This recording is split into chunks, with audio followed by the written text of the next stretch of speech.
Well, the 2022 season got off to a weird start for the Atlanta Falcons and going back into the offseason, right? Because you're talking about a team that for over a decade had Matt Ryan as the unquestioned starter in Atlanta. He was the dude. He was the face of the franchise. And then all of a sudden, the first chance they got, the Falcons decided they wanted to try and sell out and go bring in a Deshaun Watson. They wanted to sit there and upgrade. They wanted to sit there and get the dynamic dual threat quarterback. Well, when you make that type of decision, you better make sure you do it. Because if you don't get it done, you're going to look like fools. And that's kind of what happened, right? Atlanta also ultimately loses out in the Deshaun Watson sweepstakes. They come up short. Then Matt Ryan's like, I don't want any part of this, and really leads to an unceremonious ending of the Matt Ryan era in Atlanta. And it's funny to me was, hey, one of those things of you've got to go all in around Matt Ryan. They really wouldn't do that, but, you look at the past couple of drafts, they drafted Kyle Pitts in the top 5, and then they drafted Drake London at 8th overall, and now you're sending Matt Ryan packing like thanks a frickin' lot. So not surprisingly, the Atlanta Falcons in year 2 of the Arthur Smith experience didn't have high expectations, and they shouldn't, frankly, because Arthur Smith's not a good head coach. And this team still failed to live up to those. When you look at them, you could point to some positive things. Hey, Tyler Algier went over 1,000 yards on the ground, and this team finished 3rd in total rushing yards. Whoopity-doo. Drake London looked pretty good as a rookie, sure, but then you got only 10 games from Kyle Pitts, and even when he did play, he had 356 yards receiving because apparently Arthur Smith doesn't know how to fucking target a generational tight end talent because he's a dumb dick. This team went 2-4 in the garbage-ass NFC South.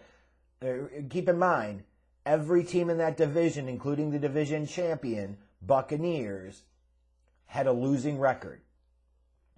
If Atlanta wins 8 games, they could have won this division and still couldn't get it done. That's how garbage-ass they were. They wasted almost 3/4 of the season with Marcus Mariota as a starting quarterback.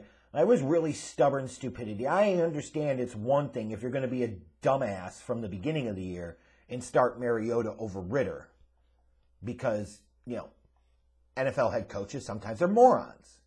Or they get caught up in things that don't really matter instead of thinking about the bigger picture. They're trying to make desperate plays because they think maybe Mariota gives you a little bit more of an opportunity to win a game here and there than a Desmond Ritter does. Just dumb thinking, but, a lot of NFL coaches think that way. A lot of NFL teams, frankly, think that way. They don't understand the game that they're in. But then to sit there and go on and waste 3/4 of the season with Mariota as your starting quarterback was fucking idiotic. Especially when you look at the team and the way they played this year. You did a terrible job of getting Kyle Pitts involved in the offense when he was there and healthy. You had 8 games where your offense scored under 20 points. Did you really think it was going to be that much worse with Desmond Ritter? I mean, really?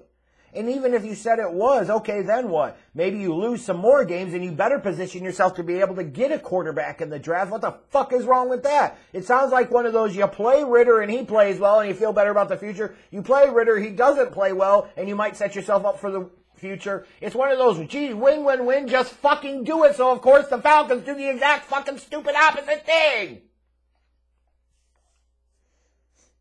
Oh, and by the way, their defense still sucked. That's pretty typical for the Falcons, isn't it? So, as long as they could run the ball and you focused only on running the ball, they weren't a bad team. But as soon as you expected them to throw, they weren't very good. When you expected them to stop anybody, they really weren't any good. It was Falcons football all the fucking way. So, for some reason, Arthur Smith is coming back for 2023. I don't know why. Don't you feel like you've seen enough out of him in 2 years to say, yeah, he's really not that good of a coach? He's really not somebody you should feel that confident in? I'm just saying. But he's going to be there. And the good thing is for Atlanta, hey, it's not all bad. You come into the offseason with about $50 million in cap space. That's not a small number. I don't know how great the free agent pool is going to be, but you have some money available. You have some flexibility. You also have the 8th overall pick, which puts you in striking distance potentially to draft a quarterback at that spot, or close enough to where you could trade up to maybe number 1 or number 3 to get the quarterback that you want. But the bottom line is this Falcons team needs to figure out what they're going to do with the quarterback position. And I can't imagine at this moment them feeling good enough about Desmond Ridder being the guy, being that dude, where they would totally bypass drafting a quarterback this year. Now, what could potentially happen is there are only so many quarterbacks worth drafting high, and there are more teams that are desperate for a young quarterback. You know, the Falcons may not be desperate enough. They may not be determined enough. They may end up losing out in the sweepstakes and not walking away with a quarterback in this draft and potentially punting the can down the road for a year and trying to convince themselves and everybody else that, hey, you know, so-and-so was our guy all along. We really love Desmond Ridder, and he's our dude. No, they didn't. No, they don't. Because if they did, he would have been the game 1 starter. He wouldn't have had to sit there and wait more than 3/4 of the way into the year before he was given the keys to the shop.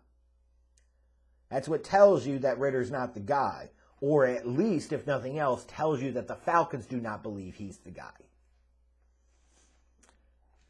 It's that simple. So you look at them like that is the most pressing, important question for them. Is what the hell do they do at the quarterback position long term? And honestly, they figure that out. You know, they got to figure out whether they're going to keep Caleb McGarry. So, you know, you're going to sit there and let one of your key offensive linemen go. They've got to figure out how they can do a better job of working both Drake London and Kyle Pitts into the offense. But you can also imagine this team's going to want to invest quite a bit on the defensive side of the ball. Because that has been a problem, a theme for years with this team, is the inability to stop other teams defensively. What I'm trying to say is the Falcons are a mess, and unless they find that next guy at the quarterback position, I don't envision that changing anytime soon.